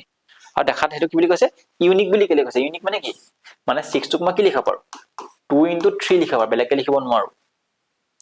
কৈছে যে অৰ্ডাৰটো কথা নাই কোৱা কিন্তু অৰ্ডাৰ মানে কি 3 * 2 কথা নাই কোৱা এক একেটা হিচাপে ট্ৰিট কৰিছে মানে 2 * 3 3 * 2 টোক একেটাই বুজাইছে মানে ঠিক আছে মানে সেইকাৰণে এটা ইউনিক বুলি কৈছে আৰু তাক বেলেগ ধৰণে বেলেগ প্ৰাইম ফ্যাক্টৰ হিচাপে লিখিব নোৱাৰো ওকে আন্ডাৰস্ট্যান্ড নেক্সট কোৱেশ্চন এতিয়া আহিল টপিক নম্বৰ ৰেশনেল আৰু ইৰেশনেল এই টপিকটোৰ পৰা এটা পৰীক্ষাত প্ৰশ্ন আহিবই ঠিক আছে প্ৰথম ইম্পৰ্টেন্ট কোৱেশ্চনটো কি বুলি কলো এনে কম কাৰণে এটা কোৱেশ্চন আহিব এনেকুৱা ধৰণৰ প্ৰমাণ কৰা কোৱেশ্চন আহিব কিতাপত যিমানটা কোৱেশ্চন আছে সব এটা কৰি যাবা এনেকে √2 আহিব পাৰে √3 আহিব পাৰে √7 আহিব পাৰে √5 আহিব পাৰে √13 আহিব পাৰে √7 আহিব পাৰে বহুত ডাঙৰ নাম্বাৰ দেখিলে কি মেথডটো বেলেগ হৈ যাব নেকি নহয় মেথডটো একেই থাকিব ন হয় না এনেকে তোমাক কনফিউজ কৰিব কাৰণে দি দিব পাৰি নাম্বাৰটো √17 কৰা সব ইয়াৰ কোৱেশ্চন দেখি এটো কৰা নাই আজিলৈকে ঠিক আছে তেনেকুৱা মানে এনেকে অলপ মানে অকমান আবদ্ধ হৈ বিচাৰিব বস্তুটো, ভয় খাব বিচাৰিব। ঠিক আছে, নিজে একদম মেণ্টেলি প্ৰিপেয়াৰ হৈ যোৱা, যিহে পাৰিম মুঠতে মই কৰা মেথডে আহিব, কুৱেশ্যনটো বেলেগকে আহিলেও মই কৰিম, মুঠতে কৰিম। ঠিক আছে, এনেকৈ কিবা প্লাছ হৈ থাকিব পাৰে, মাইনাছ হৈ থাকিব পাৰে, হয় নাই? কিতাপত যিকেইটা আছে প্লাছ মাইনাছ ইনটু ডিভাইড যি হৈ থাকে গোটেইটা কৰি পেলাবা। ঠিক আছে, এটা কাম কৰিম, মই এই ভিডিঅ'টোৰ তলত কেইটামান ভিডিঅ' লিংক দি দিম, এই চেপ্টাৰটোৰ ওপৰত যিমানকেইটা ভিডিঅ' বনাইছিলোঁ মই, নহ'লে যাৰ যিটো টপিকৰ ওপৰত ইম্পৰ্টেঞ্চ আছে চাই ল'বা। ঠিক আছে, নেক্সট এনেকুৱা ধৰণৰ কুৱেশ্যন এটা আহে, ৰেচনেল আৰু ইৰেচনেলৰ পৰা এনেকুৱা ধৰণৰ কুৱেশ্যন এটা ইম্পৰ্টেণ্ট হয়। কৈ দিব যে এইটো নাম্বাৰ ৰেচনেল নে ইৰেচনেল, টাৰ্মিনেটিং নন টাৰ্মিনেটিং কথাকেইটা আছিলে, ৰেকাৰিং হয়নে, নন ৰেকাৰিং। ঠিক আছে, তাৰমানে কি হৈছে, এইটো কি আছে 1 3 1 1 3 1 1 1 3 1 1 1 1 3, তাৰমানে কি এইটো কি ৰিপিট নাই হোৱা, শেষ হৈছে নেকি, শেষো নাই হোৱা, এই ওলাই ওলাই গৈ আছে গৈ আছে গৈ আছে, কিন্তু ৰিপিটো নাই। তেনেকুৱা নাম্বাৰক কি বুলি কোৱা হয়, তেনেকুৱা নাম্বাৰক কি বুলি কোৱা হয়, ইৰেচনেল নাম্বাৰ বুলি কোৱা হয়। এইটো আচলতে এন এ এন দেই, N A N N N irrational number, এটা অপৰিমেয় সংখ্যা। তো এনেকে দিব পাৰে 2.37 ওপৰত এনেকে বাৰ দিলে, তাৰমানে কি ইয়াৰ মিনিং কিনো, ইয়াৰ মিনিং কি 2.3777 এনেকে ওলালে গৈ থাকিব, এইটো কি নাম্বাৰ হয়, ওলাই ওলাই গৈ আছে গৈ আছে গৈ আছে গৈ আছে, তাৰমানে কি ই ৰিপিট হৈছে, নন টাৰ্মিনেটিং শেষ নাই হোৱা, অপৰিসমাপ্তি, কিন্তু কি হৈছে ৰিপিট হৈছে নে পুনৰাবৰ্তি হৈছে, তাৰমানে কি হ'ব, এইটো কি বুলি ক'ব, এনেকুৱা নাম্বাৰবোৰক পৰিমেয় সংখ্যা বুলি ক'ব, হয় নহয়, পৰিমেয় সংখ্যা বুলি ক'ব। ঠিক আছে, কোৱেশ্যন আহিব, এইটো কুৱেশ্যন আহিব ক্লাছিফিকেশ্যনৰ ওপৰত আহিব পৰীক্ষাত প্ৰশ্ন। অ'কে, কেতিয়াবা এনেকে এটা দি দিব, এই কুৱেশ্যন যেনিবা তোমাক যদি এনেকে দি দিলে 2.13 113 1113 1113, এইটো কি হ'ব কোৱাচোন, বহুতে কৈ দিব যে ইৰেচনেল হ'ব, ছাৰ ৰিপিট নাই হোৱা, মই পঢ়ি আহিছোঁ নহয় কুৱেশ্যন, ভুল হৈ যাব। এইটো চোৱা, 3ৰ পিছত আৰু কিবা আছে নি কোৱাচোন, আৰু কিবা আছে নি, নাই দিয়া আমাৰ আৰু 3ৰ পিছত আৰু একোৱেই নাই, শেষ, এই পৰিসমাপ্তি, যেতিয়া ডেচিমেল এক্সপানচনটো শেষ হৈ যাব, 3ৰ পিছত আৰু একো নাই, দত দিয়া নাই নহয়, মই দিছো নেকি, নাই দিয়া, নাই দিয়া মানে কি এইটো পৰিসমাপ্তি, আৰু যেনেকুৱা পৰিসমাপ্তি সংখ্যাবোৰ কি হয়, ৰেচনেল নাম্বাৰ হয়। চোৱা, এই চেপ্টাৰটোৰ পৰা ক্লাছিফিকেশ্যনৰ পৰা 1 নম্বৰ কুৱেশ্যন আহিব। ঠিক আছে, মোৰ ক্লাছিফিকেশ্যনৰ ওপৰত প্ৰায় ভিডিঅ' চাগে এটা 1 ঘণ্টা 48 ভিডিঅ' আছে। 1 নম্বৰৰ কাৰণে যদি 1 ঘণ্টা ৱেষ্ট কৰিব বিচাৰিছা কৰিব পাৰা, ৱেষ্ট বুলি নকওঁ, 1 নম্বৰ পাবা যেতিয়া চিয়ৰ। ঠিক আছে, এই ক্লাছিফিকেশ্যনৰ ওপৰত আহি যাব, সেই টপিকটো সেইটোৰ পৰা আহিব, অলপ লেণ্ডিকে পঢ়াইছো, সকলো বস্তু পঢ়াইছো, সেইকাৰণে টাইম লাগিছে, পুৰণা ভিডিঅ' বহুত। ঠিক আছে, চাব পাৰা। অ'কে, কোনোবাই নাভাবিবা যে মই আগৰ ভিডিঅ'বোৰ ভিউজৰ কাৰণে কৰি আছো, একদম তোমালোকৰ ইম্পৰ্টেঞ্চ হয়, তোমালোকে যাতে পিছত পস্তাব নালাগে, সেইটো কাৰণে কৈ আছো। ঠিক আছে, য'ৰ পৰাই চোৱা, যাৰ পৰাই চোৱা, চবেই ভাল পঢ়ায়, খালি এটাই চাবা যাতে টাইমটো ৱেষ্ট নহয়, সেইটো চাবা। এতিয়া ভিডিঅ' চাই থাকিলে নহ'ব, প্ৰেক্টিচ কৰিব লাগিব ন, হয়নে? অ'কে, এই কুৱেশ্যনটো ইম্পৰ্টেণ্ট কুৱেশ্যন হয়, ৰেচনেল ইৰেচনেলৰ পৰা। মই কি পঢ়াইছো এতিয়া, ৰেচনেল আৰু ইৰেচনেল টপিকৰ ইম্পৰ্টেঞ্চ দেই আছো। কৈ দিব যে এই সংখ্যাটোৰ লগত মানে √8ৰ লগত এনেকুৱা মই কি সংখ্যা পূৰণ কৰিম, কৈ দিব যে স্মলেষ্ট বুলি কৈ দিব পাৰি, স্মলেষ্ট নাম্বাৰ কি সংখ্যা পূৰণ কৰিম, তাতে মই কি পাম, এটা ৰেচনেল নাম্বাৰ। এইটো কি হয়, সেইটো কি হয়, এটা ইৰেচনেল নাম্বাৰ, ইৰেচনেল নাম্বাৰ। এতিয়া মই ইয়াক কি পূৰণ কৰিম, যাতে মই কি পাই যাম, এটা ৰেচনেল নাম্বাৰ পাব লাগিব, ৰেচনেল নাম্বাৰ। পৰীক্ষাত আহি থাকে, সদায় মনত ৰাখিবা, এটা যদি মই ইৰেচনেল নাম্বাৰৰ লগত যদি মই এটা ইৰেচনেল নাম্বাৰ পূৰণ কৰো, কি কৈছো শুনিছানে? চোৱা, এই √8টো এটা ইৰেচনেল, √2টো এটা ইৰেচনেল, হয় নহয়? কিন্তু √8 যিটো কি হৈ যাব, এইটো √8ৰ লগত √2টো ইনটু হৈ √16 হৈ যাবনে? 4 হৈ যাবনে আল্টিমেটলি? হৈ যাব, তাৰমানে কি এইটো এটা ইৰেচনেল নাম্বাৰ, এইটো এটা ইৰেচনেল, ইউ এটা অপৰিমেয়, ইউ এটা অপৰিমেয়, অপৰিমেয় অপৰিমেয় পূৰণ হৈ কি পালা কোৱাচোন, এটা পৰিমেয় পালা, ৰেচনেল পালা, সম্ভৱ। কিন্তু এটা কথা মনত ৰাখিবা, এইটো যদি √2 নহয়, যদি √3 হৈ যোৱা হলে, তেতিয়া আকৌ এইটো কি হ'ল নহয়, তেতিয়া আকৌ সি এটা ইৰেচনেল ওলালহেঁতেন। ঠিক আছে, এনেকুৱা কুৱেশ্যনবোৰ আহি থাকে পৰীক্ষাত। এটা ইৰেচনেল নাম্বাৰ মানে অপৰিমেয় সংখ্যাৰ লগত যদি মই এটা ইৰেচনেল নাম্বাৰ পূৰণ কৰো, সদায় সি কি ওলাব, এটা ইৰেচনেল ওলাব পাৰে, অৰ সি ৰেচনেল ওলাব পাৰে। ঠিক আছে, দুইটাৰ কাৰণে পচিবল, সেইটো মনত ৰাখিবা। ঠিক আছে, ৰেচনেলে কৰা বা ইৰেচনেল কৰা দুইটা ক্ষেত্ৰত দুইটাই পচিবল হয় এতিয়া চাওঁ আমি কোনটো কৰিব লাগিব তো এটাই চাবা যে এইটো প্ৰাইম ফেক্টৰাইজ কৰি দিবা ৰুট অভাৰ 8 টো যদি মই প্ৰাইম ফেক্টৰাইজ কৰো কি হ'ব 8 টো কৰিলে কি হ'ব 2 স্কয়াৰ ইনটু 2 হৈ যাব নে ৰুট অভাৰটো ই পাই যাব হয় না স্কয়াৰতে যাব কেনসেল থাকি যাব কি 2 ইনটু ৰুট অভাৰ 2 এইটো মানে বেলেগ একো নহয় ই মানে এইটোৱে হয় চাবা যে ইয়াক এইটোটো কি এই নাম্বাৰটো হিচাপ নহয় ই মানে এইটোৱে হয় বেলেগ একো নহয় ঠিক আছে ইয়াক মই ৰেচনেল কৰিলে কি গোটেই নাম্বাৰ ৰেচনেল হৈ যাব নে আমাক কি বনাব লাগে আজি ৰেচনেল বনাব লাগে না লাগে মানে কি এই গোটেই নাম্বাৰটো 2 ৰুট 2 পালা হয় নহয় তাৰ লগত যদি মই ৰুট 2 ইনটু কৰি দিও কি হ'ব কচোন সেই যদি ইৰেচনেল নাম্বাৰ থাকিব তাকে ইনটু কৰি দিবা আনসাৰ কি হ'ব তেতিয়া ৰুট 2 হৈ যাব কেলে কাৰণ এই ৰুট 2 যদি ৰুট 2 ইনটু কৰা কি হ'ব 2 হৈ যাব নে কচোন এটো ইনটু কৰিলে 2 হৈ যাব নে 2 2 জাৰ কি হৈ যাব 2 ইনটু 2 হৈ যাব কিমান 4 হৈ যাব বুজিবা না পালা ক্লিয়াৰ আছে কৈ দিবা এনে কোৱেশ্চন পৰীক্ষাত এনেকুৱা আহিব পাৰে এইটো জাত কি হ'ব পাৰে ৰুট অভাৰ 32 আহিব পাৰে ঠিক আছে এক নম্বৰ কোৱেশ্চন হয় ওকে নেক্সট এইটো ইম্পৰ্টেন্ট থিওৰাম হয় প্ৰাইম ফেক্টৰাইজেশ্যন মেথডৰ ওপৰত স্পেশাল থিওৰাম কেইটামান আছে ঠিক আছে আমাক কৈছে যে এই থিওৰামটো 1.2 থিওৰামত আছে এটোৰ পৰা প্ৰশ্ন কেনেকৈ আহে দেখাই দিছো মই এটা যদি p নাম্বাৰ এটা যদি মৌলিক সংখ্যা আছে প্ৰাইম নাম্বাৰ এটা আছে বুলি কৈছে কি বুলি কৈছে p নাম্বাৰ এটা মৌলিক সংখ্যা এটা আছে হি কি বুলি কৈছে divides a square p number এটা মৌলিক সংখ্যাৰে a স্কয়াৰ ডিভাইড যায় a স্কয়াৰ কি যায় p নাম্বাৰ এটা সংখ্যাৰ হৰণ যায় এটা কি বুলি কৈছে দেন p ডিভাইড যায় তেতিয়ালে কি বুলি কৈছে না দেন কি বুলি কৈছে তেলে সেই a নামৰ সংখ্যাটো p এ ডিভাইড যাব কি কলা আকবা কৈছো মই a স্কয়াৰ নামৰ এটা সংখ্যাক p এ ডিভাইড যায় তেন্তে a নামৰ সংখ্যাকো p এ ডিভাইড যাব বুজি নাপালা কৈ দিছো বুজাইছো সে ধৰিছো মই 7 ৰ স্কয়াৰ 7 ৰ কিহে হৰণ যায় নো 7 এ হৰণ যায়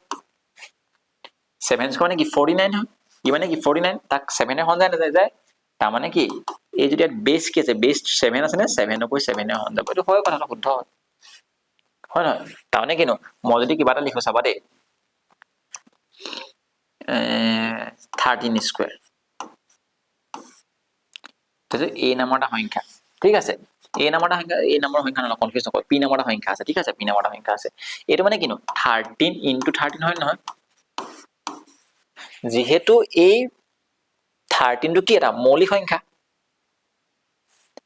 13 ৰ লগত যদি মই 13 পূৰণ কৰো কি 13 টো এটা মৌলিক সংখ্যা 13 এটা মৌলিক সংখ্যা তাক এই p টোৱে যদি হৰণ যাবলৈ হয় তাৰ মানে কোনোবা এটা সংখ্যা হৰণ যাব লাগিব 13 টা ফেক্টৰ এটা হয়নে তানে কি আইদাৰ 13 হ'ব লাগিব ন যদি হৰণ যাবলৈ 13 হ'ব লাগিব ন যদি মই এটা উদাহৰণ লওঁ 13 নহয় বুলি এনেকুৱা হ'ব পাৰে ন কেতিয়াবা 30 ৰবা দেই এক্সাম্পল লৈছো মই 33 ওকে 19 যদি মই 19 যদি মই স্কয়াৰ লওঁ কি হ'ব 361 তা কে ডিভাইড যায় 19 টো হৰণ যায় ন 19 এ হৰণ যাব সেটা হৈছে তাৰ মানে কি হৈছে একটো 19 হৰণ মানে কি এই 19 টোৱে এই 19 টো হৰণ যাব ঠিক আছে এই কথা কেনেকৈ আহে জানো পৰীক্ষা এনেকৈ আহিব পাৰে a স্কয়াৰ নামৰ এটা সংখ্যাক x এ হৰণ যায় মানে কি ক'ব লাগে হলে ইয়াৰ পৰা বুজি পালো যে a নামৰ সংখ্যাটোক x এ হৰণ যাব ঠিক আছে কোৱেশ্চন এনেকৈ বনে মই দেখাইছো এটা ফৰ্মত এনেকৈ বনিব ঠিক আছে x নামৰ এটা সংখ্যা প্ৰাইম নাম্বাৰ এটা আছিল হি a স্কয়াৰ যদি ডিভাইড কৰে কি কাক ডিভাইড কৰিব তেলে কোৱেশ্চন তেলে a টো এনে ৰিয়েল নাম্বাৰ বুলি কৈছে ঠিক আছে তা কৈছে যে then x also divide x কাক ডিভাইড কৰিব কি ডিভাইড কৰিব কি বুলি ক'লে a স্কয়াৰক x এ ডিভাইড যায় দেন কি হ'ব তেলে a কো x এ ডিভাইড যাব কেলে কাৰণ x টো এটা কি নাম্বাৰ x টো এটা প্ৰাইম নাম্বাৰ বুলি কৈছে ওকে প্ৰাইম নাম্বাৰ উদাহৰণ মনলৈ অহা নাই তেনেকৈ এটা চোৱা 11 নাম্বাৰটা সংখ্যা লৈছো ঠিক আছে 11 ৰ হৰণ যোৱা এটা সংখ্যা কোৱাচোন যি পাৰফেক্ট স্কয়াৰ হয় পাৰফেক্ট স্কয়াৰ মই উদাহৰণ লৈছো ঠিক আছে 1 2 1 11 স্কয়াৰ এটো মানে কিনো 11 ৰ স্কয়াৰ বাই 11 হয়নে কোৱাচোন এটো 11 টো আছিল এটো 11 ৰ স্কয়াৰ না 11 11 হৰণ যায় নাই 1 হয় কৈছো 11 হৰণ যায় মানে কি হ'ব 11 হৰণ যাব লাগিব তো অবিয়াসলি সিওৰ হয় না নেক্সট এই 1.5 থিয়ৰম আৰু 1.6 থিয়ৰম তাৰ পৰা কোৱেশ্চন আহিব পাৰে ঠিক আছে আৰু তাৰ পৰা ইম্পৰ্টেন্ট কোৱেশ্চনবোৰ এনেকুৱা ধৰণৰ কোৱেশ্চন এই চিনেমাটো পঢ়ি পাইছা নহয় হয় নহয় আমাৰ ডেচিমেল এক্সপানশনটো কিমান ঘৰ ডেচিমেললৈ যায় কিমান ঘৰ ডেচিমেল এক্সপানশনৰ পিছত শেষ হ'ব ঠিক আছে এনেকুৱা ধৰণৰ কোৱেশ্চনবোৰ চোৱা এইটো কৈ দিব যে if the form of the real number এটা ৰিয়েল নাম্বাৰ আছে এনেকুৱা ফৰ্মত আছিলে ঠিক আছে তোমাক কৈ দিব যে then the number will be আমি সদায় মনত ৰাখিবা যে যদি p by q are hit থকা এটা সংখ্যা কি সদায় কি নাম্বাৰ p by q আহি থকা সংখ্যাটো এটা কি ৰেচনেল নাম্বাৰ পৰিমেয় সংখ্যা এই পৰিমেয় সংখ্যাটোৰ এই যেটো q টো যদি আমি কেনেবাকে 2 আৰু 5 ৰ ফেক্টৰ 2 আৰু 5 ৰ যদি ফেক্টৰ হিচাপে যদি আমি দেখাব পাৰো কি সদায় কি হ'ব আমাৰ এটা টাৰ্মিনেটিং ডেচিমেল এক্সপানশন তাৰ মানে কি পৰিসমাপ্তি দশমিক বিস্তৃতি হ'ব তাৰ ফেক্টৰ যদি অকল 2 to the power n into 5 to the power n ফৰ্মত থাকে যদি ভালদৰে মন কৰা কোৱেশ্চনটো ভুল হোৱাৰ চান্স বহুত আছে ইয়াত 2 ৰ ফেক্টৰ আছে 5 ৰ ফেক্টৰ আছে মই কয়বা কৈছো 2 ৰ ফেক্টৰ আছে 5 ৰ ফেক্টৰ আছে নে কোৱাচোন 2 ৰ ফেক্টৰো আছে 5 ৰ ফেক্টৰ আছে কিন্তু 7 টো এক্সট্ৰাকে আছে নহয় কোনে কয়বা যে স্যাৰ অকল আপুনি কোৱা মতে 2 আৰু 5 হ'ব লাগিছিলে ইয়াত 7 আছে তাৰ মানে এটা কাম কৰো আমাৰ এটো শেষ নহয় মানে নন টাৰ্মিনেটিং দি দিলে ভুল ঠিক আছে কেলে কাৰণ এই 7 টোৱে এইটোক হৰণ যায় নহয় 7 3 গুণিত স্থান থাকিলে কি কথা দিলে কি থাকিলে ওপৰত 3 তলত কি 2 স্কয়াৰ ইনটু 5 মানে গম পালো যে ইয়াত কি আছে 2 আৰু 5 ৰ উৎপাদক হিচাপে আছে তাৰ মানে কি হ'ব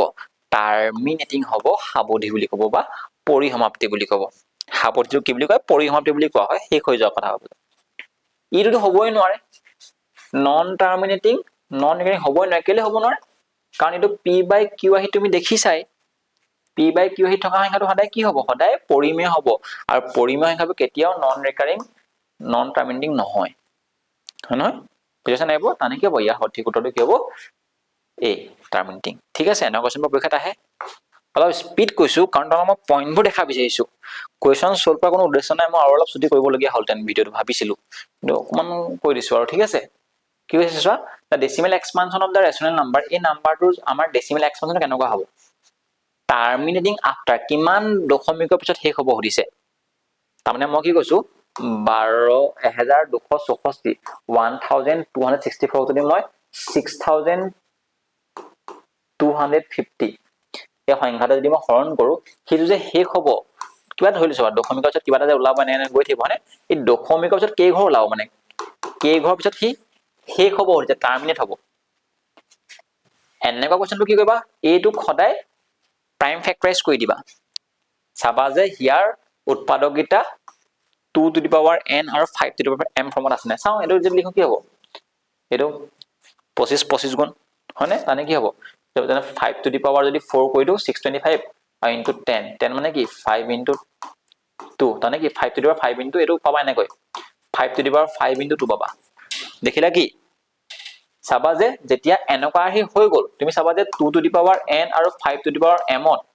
কোনটো ডাঙৰ হয় n ডাঙৰ নে m ডাঙৰ যিহেতু ইয়াত কোন ডাঙৰ ই 5 টো ডাঙৰ হয়নে চাবা যে জিটো পাৱাৰ ডাঙৰ ইয়াত 2 ওপৰত কি আছে 1 আছে ইয়াত কি আছে 5 আছে ডাঙৰ হয়নে ডাঙৰটো দি দিবা আনসাৰ 5 ডেসিমেল প্লেস এবোৰ কেলে হয় কিয় হয় সকলো বস্তু বুজাই থোৱা আছিল ঠিক আছে মই কৈছো না ভিডিঅ'বোৰ তোমালোকক ডেসক্ৰিপচনত দি দিম বুলি ওকে আৰু মই কৈছো যে তোমালোকে বোলে এই টপিকটো বচাবলৈ মই থিওৰাম 1.5 ৰ কোৱেশ্চনবোৰ কৰিব নাই পৰা মোক কৈ দিও ঠিক আছে তোমালোকে মোক মেছেজ কৰি দিবা মই কৰি দিম ওকে নেক্সট ইয়াতো একে চোৱা কি দিয়া আছে ইয়াৰ ডেসিমেল এক্সপানশনে কিমান ঘৰ যাব সুধিছে ডেসিমেল আফটাৰ কিমান ডেসিমেল প্লেছলৈকে যাব কি যাব চাও মই কৈছো 2 আৰু 5 থাকিব লাগে যদি হি টাৰ্মিনেট হ'বলৈ হয় সদায় কি থাকিব লাগিব তাৰ ফেক্টৰটো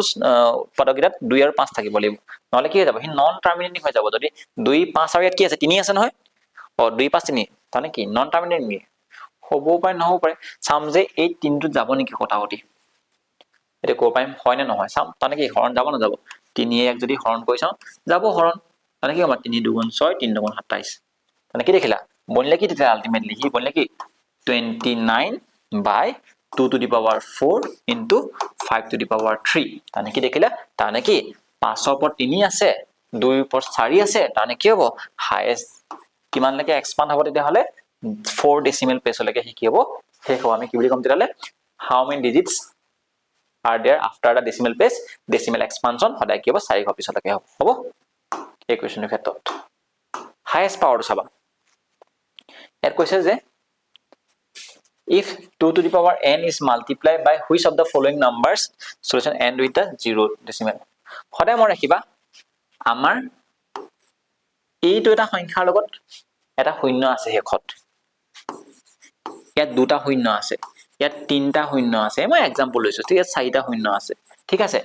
দুটা এটা শূন্য আছে মানে কি তালত 10 এটা পূৰণ আছে 2 লগত গমছ নাই দুটা শূন্য আছে মানে কি 2 লগত কি হৈছে 100 পূৰণলে 200 হ'ব 2 লগত কি কৰিব লাগিব 1000 কৰিলে কি হ'ব 2000 হ'ব কি হ'ব 2 লগত যদি মই 10000 কৰো কিমান হ'ব তেহলে এটো আমাৰ 20000 টকা 20000 হ'ব ঠিক আছে এই যে তোমাৰ 0 এটা আহিলে দুটা আহিলে তিনটা আহিলে চাৰিটা আহিলে তাৰ কাৰণে কি হে 10 বা 10ৰ কিবা গুণিতক পূৰণ হৈ থাকিব লাগিব 10ৰ কিবা মাল্টিপলস পূৰণ হৈ থাকিব লাগিব 10 100 দুটা 0 থাকিলে 100 হৈ থাকিব তিনটা থাকিলে 100 থাকিব সৰি 1000 থাকিব চাৰিটা 0 থাকিলে কি 10000 হ'ব এই যে 10 100 1000 10000 যে বনিছে এটো কেনেকৈ বনানো হি 2 আৰু 5ৰ ফেক্টৰ হিচাপে বনে হনে ইয়াত 2 আৰু 5ৰ জোৰ পেয়াৰ কেটা বনাইছে এটাই বনাইছে 2 এটা 2 দুটা আছে 5 কেটা এটা হে সো ইয়াত কি আছে চোন ইয়াত এটো 2 এটা এটা 2 মিলি বিনি কেটা হকচোন 2 দুটা 5 এটা কিন্তু জোৰ কেটা বনাও 2 এটা ললো 5 এটা এটা জোৰ বনি গল ইয়াত 2 দুটা আছে কিন্তু 5 মান এটা মানে কি জোৰ এটাই বনিব হয়নে ইয়াত চোৱা ইয়াত কি হ'ব জাননে ইয়াত 2 দুটা বনিব 5 দুটা বনিব আকত ইয়াত 2 দুটা আছে ইয়াত 2 দুটা আছে মানে কি 2 তিনটা হৈ গল আৰু 5 দুটা কেটা জোৰ বনিব দুটা জোৰ বনিব হয়নে তানে কি দুইটা থাকি যাব আৰু হেকানে কি আছে দুটা 0 আহিছে আজি কোৱেশ্চন এটো হৈছে যা 2 to the power n ৰ লগত 2 to the power n ৰ লগত মই কি ইনটু কৰিলে 0 হে হ'ব সদায় মই ৰাখিবা 2 লগত 5 পূৰণ কৰিলে আমাৰ কি হয় 0 বনে হয়নে আজি 2 লৰ কি হ'ব তেহলে 5 to the power n যদি মই কৰি দিও তেতে কি হ'ব কচোন আমি গম পাও যে ঘাতটো যদি একে হয় পাৱাৰ যদি একে থাকে কি হ'ব 2 লগত 5 পূৰণ হৈ পিনি আমাৰ 2 5 গুণ 10 10 হৈ যাব 10 মানে কি 0 হে হ'ব তা মানে কি হ'ব এটো হৈ যাব আনসার আজি মই থুলমুলকে বুজাইছো কাৰণ এটো সম্ভৱ নহয় যে এক মিনিটত এটো কোৱেশ্চন বুজাই দিম এবোৰ एग्जांपल লৈ ধে বুজাব লাগিব ঠিক আছে হৰে আমাৰ 0 যদি শেষ হ'বলৈ কি থাকিব লাগিব 2 আৰু 5 থাকিব লাগিব উৎপাদক 2 আৰু 5 থাকিলে কি যাব তেহলে আমাৰ 0 শেষ হৈ যাব ঠিক আছে মই এই ভিডিওটো প্ৰেৰণ কৰাৰ মেইন উদ্দেশ্যটো হৈছে যে তোমালোকে কি টপিকবোৰ পঢ়িব লাগে কেনেকুৱা ধৰণৰ কোৱেশ্চনবোৰ কৰিব লাগে ঠিক আছে আজিটো অলপ আইডিয়াটো পাইছা আজি এই টপিকটোৰ পৰা বা এই চেপ্টাৰটোৰ পৰা তোলে কোনকিটা কোৱেশ্চন পঢ়া নাই এলচিএম এইচএবৰ কি কনসেপ্ট বুজি পোৱা নাই কোনকিটা ইউক্লিড ডিভিজন লেমা কোৱেশ্চন কৰিব পৰা নাই কৰিছা কিন্তু বুজি পোৱা নাই তোলকে মোক মেছেজত দি দিবা ঠিক আছে okay thank you bye bye take care